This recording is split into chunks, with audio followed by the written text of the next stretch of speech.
তো ফাইনালি কিন্তু দেশের বাজারে অ্যাভেলেবেল হয়ে গিয়েছে Redmi latest device Redmi note 17 মডেলের এই মোবাইল ফোনটা। অ্যান্ড আজকের এই ভিডিওতে আমরা স্মার্টফোনটাকে একদমই ফুল ইন ডিটেলস রিভিউ করার চেষ্টা করব। স্মার্টফোনটা বর্তমান সময় আপনি কিনতে পারছেন 20-22 হাজার টাকা প্রাইস পয়েন্টের মধ্যেই। তো অফিসিয়াল ডিভাইস হিসেবে স্মার্টফোনটা কতটুকু ভ্যালু ফর মানি অফার করছে, ফোনটার ক্যামেরাটা কেমন হবে, গেমিং পারফরমেন্সটাই বা কেমন হবে সেটাও জানাবো আজকের এই ভিডিওতে। অবশ্যই ওয়াচ করবেন সম্পূর্ণ। যারা এখনো চ্যানেলটিকে সাবস্ক্রাইব করেনি অবশ্যই সাবস্ক্রাইব করে বেল আইকনটি অল সেট করবেন পরবর্তী প্রত্যেকটা ভিডিওর আপডেট সবার আগে পাওয়ার জন্য। চলুন তাহলে শুরু করি আজকের ভিডিও। ফার্স্ট অফ অল স্মার্টফোনকে আনবক্সিং করলে আমাদের চোখে পড়বে কাঙ্ক্ষিত স্মার্টফোনটা। এরপরে থাকছে কিছু ইউজার ম্যানুয়াল পেপারস, সুন্দর একটা সিলিকন ব্যাক কভার থাকছে, 45 ওয়াট চার্জার এবং টাইপ সি কেবল। এই তো মোটামুটি স্মার্টফোনটার বক্স কন্টেন্ট এগুলি থাকছে। ফোনটার ডিজাইন এন্ড লুকসের কথা বলতে গেলে স্মার্টফোনটার ব্যাক সাইডে কিন্তু মোটামুটি সিম্পল এন্ড মিনিমালের মধ্যেই থাকছে। ফ্রন্টে ব্যবহার করা হয়েছে মিডল পাঞ্চল ক্যামেরা, প্লাস্টিক বিল্ডের ফোন এটা। 224 গ্রাম স্মার্টফোনটার ওয়েট রাখা হয়েছে এবং মোস্ট সারপ্রাইজলি স্মার্টফোনটার থিকনেস রাখা হয়েছে মাত্র 8.5 মিলিমিটার। IP65 রেটিং থাকছে স্মার্টফোনটাতে, মানে টুকটাক বেশি ছিটেফোঁটা এবং ধুলাবালিকে প্রোটেক্ট করতে পারলেও বেশি পানির সংস্পর্শে নিয়ে যাওয়া বা আন্ডার ওয়াটার ফটোগ্রাফি এই ধরনের কোনো প্রকার সুযোগ সুবিধা স্মার্টফোনটাতে একদমই থাকছে না। অতএব বেশি পানি থেকে ফোনটাকে আপনাকে সাবধানে রাখতে হবে। ডিসপ্লেতে ব্যবহার করা হয়েছে 7 ইঞ্চি সাইজের একটি ফুল এইচডি প্লাস রেজলিউশনের অ্যামোলেড প্যানেল, সঙ্গে থাকছে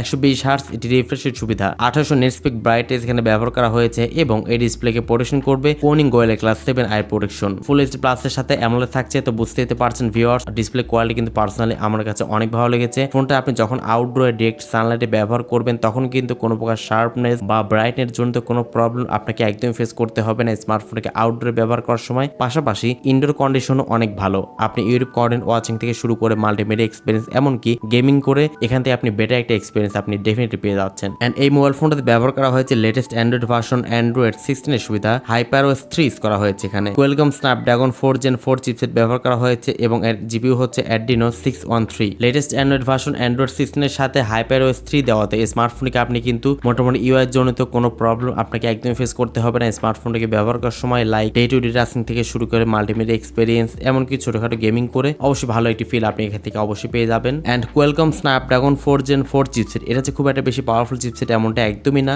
রেগুলার লাইফে যে সমস্ত কাজবাজগুলো আমরা করে থাকি যেমন ফেসবুক, ইউটিউব, সোশ্যাল মিডিয়ার ব্রাউজিং থেকে শুরু করে এট এ টাইমে 2-4টা অ্যাপস একসাথে রান করা, এগুলো খুব ভালো মতো হ্যান্ডেল করা যাবে স্মার্টফোনটা দিয়ে। আদারওয়াইজ যারা পাবজি বা ফ্রি ফায়ার খেলবেন না হাই গ্রাফিক্সে তারা কিন্তু স্মার্টফোনটা অবশ্যই ইগনোর করে অন্য কোনো স্মার্টফোনে সুইচ করতে পারেন। বাট এই স্মার্টফোনে কিন্তু হ্যাঁ আপনি পাবজি ফ্রি ফায়ার রান করতে পারেন, তবে লো গ্রাফিক্সে আপনি ট্রাই করে দেখতে পারেন। তবে হাই গ্রাফিক্সে কিন্তু প্রচুর পরিমাণে ফ্রেম ড্রপ এবং হ্যাং লেগে শিকার আপনাকে হতে হবে। মোবাইল ফোনটা পাওয়া যাবে 6GB র্যামের সাথে 128GB ইন্টারনাল স্টোরেজ এবং আরেকটি ভেরিয়েন্ট হচ্ছে 8GB র্যামের সাথে 128GB internal storage. UFS type রাখা হচ্ছে 2.2, এক্সট্রা করে কিন্তু আপনি মেমোরি কার্ডও ব্যবহার করার সুযোগ পাচ্ছেন। ক্যামেরাতে ব্যবহার করা হয়েছে ব্যাক সাইডে মেইন ক্যামেরা হচ্ছে 50 মেগাপিক্সেল মেইন ক্যামেরা, ফ্রন্টে ব্যবহার করা হয়েছে 16 মেগাপিক্সেল একটি ক্যামেরা। ফোনটার সামনে পেছনে উভয় সাইডে আপনি সর্বোচ্চ 1080p 30fps ভিডিও শুট করতে পারবেন। ভিডিওতে কোনো প্রকার জায়রো এআইএস সুবিধা বা ওআইএস সুবিধা কিছুই পাচ্ছেন না, তো ভিডিও করতে গেলে অবশ্যই একটু কাঁপাকাঁপি হবে, এটা স্বাভাবিক। অ্যান্ড অবশ্যই ছবির কোয়ালিটি আপনার পছন্দ হবে স্মার্টফোনটার। ক্যামেরা কোয়ালিটি আমার কাছে একদম ডিসেন্ট মনে হয়েছে স্মার্টফোনটা। ডেইলাইট কন্ডিশনে প্রপার আলোতে স্মার্টফোনটা মোটামুটি ভালো ছবি ক্যাপচার করতে পারে, আপনার পছন্দ হবে অবশ্যই। তবে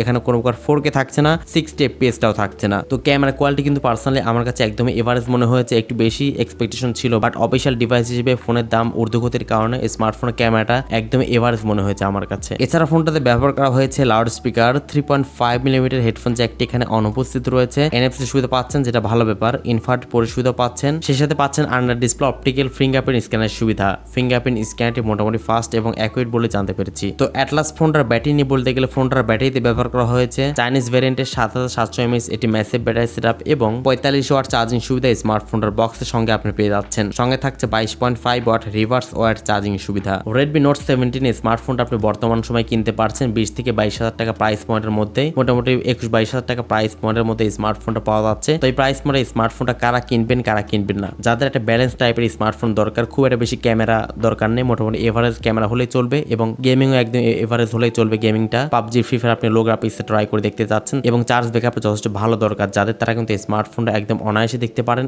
এবং যাদের আসলে এক্সপেকটেশনটা বেশি, ক্যামেরাটা অনেক বেশি ভালো হতে হবে, ব্যাক সাইডে 4K থাকতে হবে, গেমিংটা একদম উড়াদুরা হতে হবে, তারা কিন্তু স্মার্টফোন অবশ্যই না কিনে অন্য কোনো ফোনে আপনি প্রাইস বাড়িয়ে সুইচ করবেন। তো কেমন লাগলো আপনাদের কাছে এই প্রাইস পয়েন্টে স্মার্টফোনটা অবশ্যই কমেন্টে আপনার মূল্যবান মতামত জানাতে একদমই ভুলবেন না। আজকের মতো এই পর্যন্তই, আসসালামু আলাইকুম।